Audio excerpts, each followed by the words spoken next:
Presley at ActOutGames.com, and today we're going to be installing the memory chips. Here's the front one, and here's the back. So we have some little memory chips here, and we're going to be installing them into our case here, and welcome to part 4. Part 4 what? Of building my computer, and today we get to turn it on. That's why we have my own monitor here, and my mouse, and my keyboard. So we have all that stuff. So we can plug it all in and turn it on. It will be, and I can play Minecraft. That's right. Yet again. Okay, so today we're going to be installing the memory chips, and there's 2 different kinds of storage in the computer.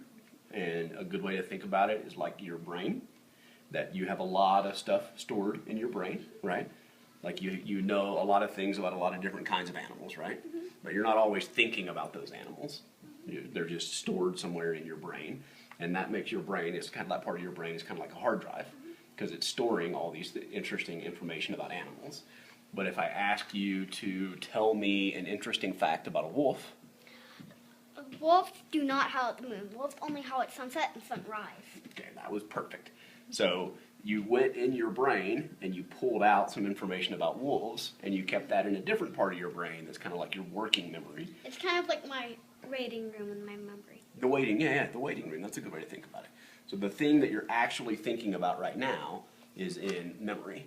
And all of the things that you know that are just stored back in your brain is on the hard drive. That's a good way to think about how these things work on the computer.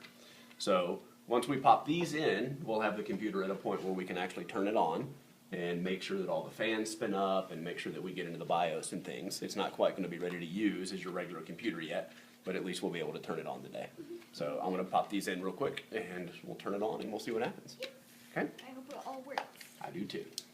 Because that would be bad if it didn't. Yeah. Explain it. We can work our way through it. So you should take a look at the instruction manual for your motherboard. That'll tell you where to put the memory. You see this one holds 4 sticks of memory. We're only putting 2 in right now, at least. So you can look at the instruction manual for your motherboard, and it'll tell you which slots, if you're only putting 2 in, where to put them. These go in these 2 slots. Oops, upside down.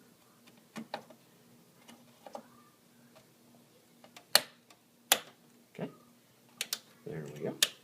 Those are in. Power's on. So now let's watch. This is the most important one. I want to make sure this fan spins when we turn it on. Ready? Get your hand at the button. No, it's not spinning. That was. The LED is pretty cool. Yep. Okay, this fan didn't spin up for some reason. Okay, so we had a little bit of a false alarm when we first hit the power button on the new computer. The CPU fan didn't start spinning. I was a little worried about that, but I looked at the motherboard a little bit, and it turns out that it does not turn on the CPU fan until the processor starts to get hot. So I left it on for a couple more seconds, and the fan came on just fine. All the case fans are spinning. The blue LED is on. Everything is running just fine. You can see that we've got all the cables now from the power supply attached to the motherboard. They're all running back behind the motherboard through the grommets like they're supposed to, so everything looks nice and neat and clean, and we get good airflow through the case while the computer's running. You can also see over here that we've booted up into the BIOS. Everything seems to be working just fine. You can see here that it recognizes the processor. It sees the 8 gig of memory that we installed the other day, or at the beginning of this video. And you can see that the temperature for the CPU is about 47 degrees Celsius, which is just fine. I'm perfectly happy with that. So now it's just a matter of getting a hard drive installed in it and installing Windows, and then this will become Presley's new computer. We'll continue to upgrade some stuff after that to make it better, but it will be completely usable after we put 1 or 2 more pieces in it.